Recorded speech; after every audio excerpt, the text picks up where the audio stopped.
Big questions, big answers, big problems, big solutions, big actions, even bigger reactions. Welcome to another fantastic episode of Big Talk. My name is Rajiv. Well, of course, last week you must have seen the same interesting boys, very, very interesting girls, and the same boring man. But of course, last time we discussed who's a better speaker. And like I promised you, we're continuing the episode. Last time we spoke about love.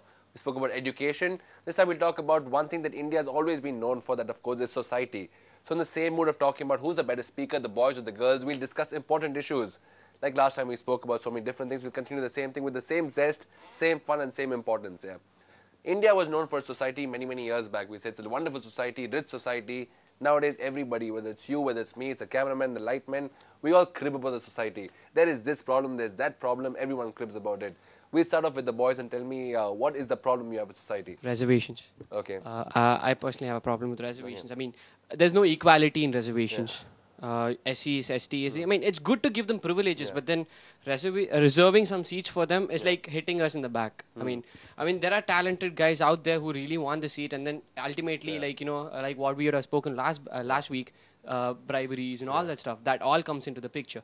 So reservations have to be limited. So you're handicapped in the race of seats, yeah? Exactly. Yeah. So I would, rather than banning it, give a minimum percentage. Not 33 and a half just for girls. 33 and a half for girls is like 1,033. Yeah. Okay. So that's my point, Reservations are a problem. How many of you all disagree with it? I disagree. I strongly disagree with him. See, in the olden days, when we are not given much opportunities, the girls, that time this equality didn't rise up. The guys weren't bothered that we had to give equal importance to girls. But now when we are trying to come up and we are like initiating it by means of reservation, now they have a problem with reservation, equality, and they think that we are not in equal par with them. So this is not fair. So give us some chance. But if you comply this thing, if you say the reservations are required for the girls to come up, then a very small amount of seats are left for the boys. Then the boys will go down. Equality won't remain. Said it is just 33%. 33% is 33 on 100. So you can take the numbers. All right. And when you say 33 is exclusively reserved for girls, meaning it leaves the remaining 67% also open for girls. Right? Yeah.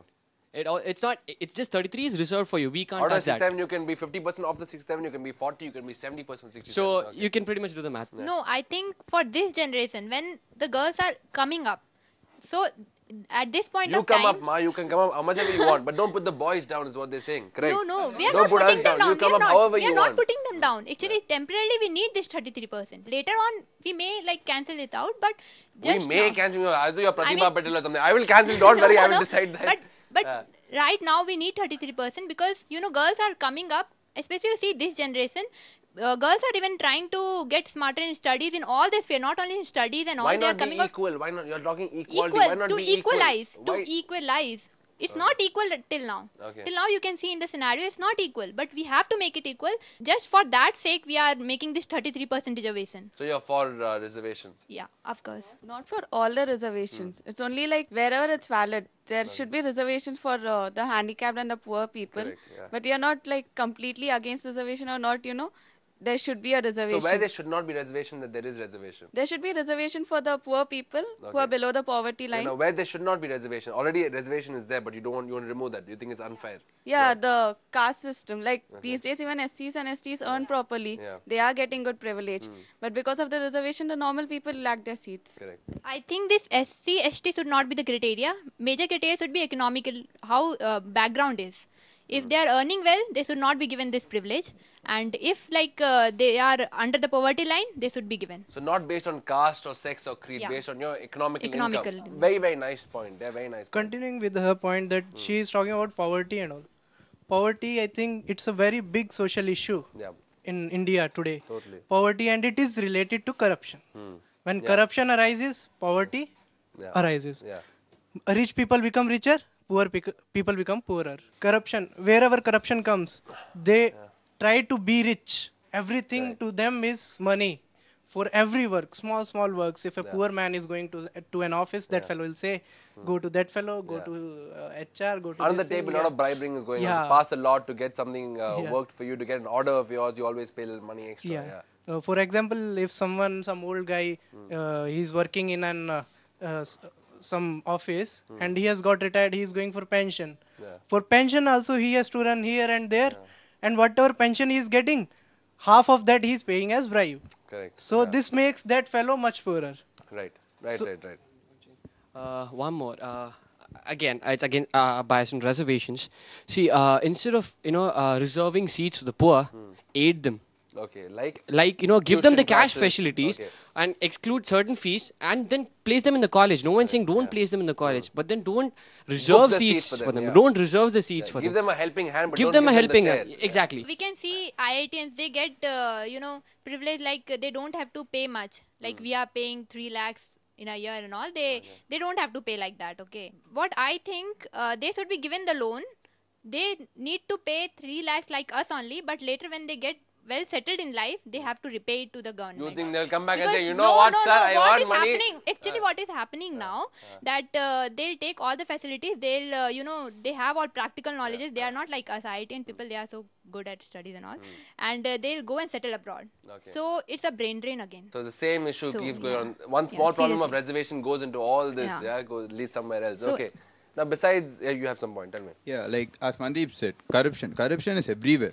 You take every context, every place, corruption is there. But where did this corruption start? How did these people start being corrupt? No one told them, you be corrupt, you be corrupt. It never started. Okay. But where did it start? Bribery. It all started with bribing. Compulsion. You have no option. You have to bribe and get your work done. See, there is a rule. There's a rule in, like Indian Penal Code, there's a rule. You drive a bike without a helmet, so fine of 500 rupees. So you drive a bike, like without a helmet, so you're caught with the police. So he charged you $500. But you say, nah, please, nah, vitrna, nah. Friend, nah, please, nah, kaasuk poda, nah, vidna, nah, ₹100 na, vachiko, nah, please, nah. So it's like, okay, give it. So it doesn't go to the government, it goes to the pocket. So who's to be blamed? Is it you or the policeman, or is it just the society itself that's made you like this? When the bribery comes, like when I'm trying to bribe the guy, I'm telling, nah, please, nah, vitrna, ₹100 na irukku. He should be strict. He should be no. When there is a rule, it's a rule. But same thing, when he says fine laga, you should say fine edu, avladha. Yeah, Why you see, asking, sir, anna friend irukadha, yeah, friendship பண்றாங்கடா. நாங்க start பண்ணல இது நாங்க start பண்ணல அவங்க கேட்டாங்க first போய் மாட்டனோனே ₹500 ஃபைனை கட்டினா பைக்கை கொடுக்குறேன் இல்லனா வண்டி ஸ்டேஷனுக்கு கொடு கோர்ட்டுக்கு போ ஃபைன் கட்டு அப்புறமா வெளியே போ அப்படின்னா நாங்க பயந்துருப்போம் அன்னைக்கே வேணாம் ஐயோ தப்பு சட்டம் இது அப்படின்னு விட்டுருப்போம் இல்ல ₹100 கொடு பாத்துக்கலாம் அப்படின்னும் போது நாளைக்கு எங்களுக்கு என்ன தாட் வருதுன்னா சரி எப்படி இருந்தாலும் ஹெல்மெட் போனா ₹100 ஃபைனா 500 கட்ட எடுத்து நான் ₹100 கட்டிக்கிறேனே பெரிய மேட்டரா கட்டிக்கிறேனே அப்படி this is the place where everything starts and this keeps going on and on. It becomes like a virus, it just keeps spreading. and அப்புறம் rich get richer poor get poorer ஏன் இப்படி தான் ஆகும் எல்லா பணமும் அவங்களே வச்சுப்பாங்க and the corrupt just get even more corrupt. Yeah. We'll go for anyone else who's got a point about society. You have a point? Keep that point with you. We'll take a small break and come right back. The big talk will continue. Stay tuned. We're talking about society, what you don't like, the changes you want, and the changes you are willing to make.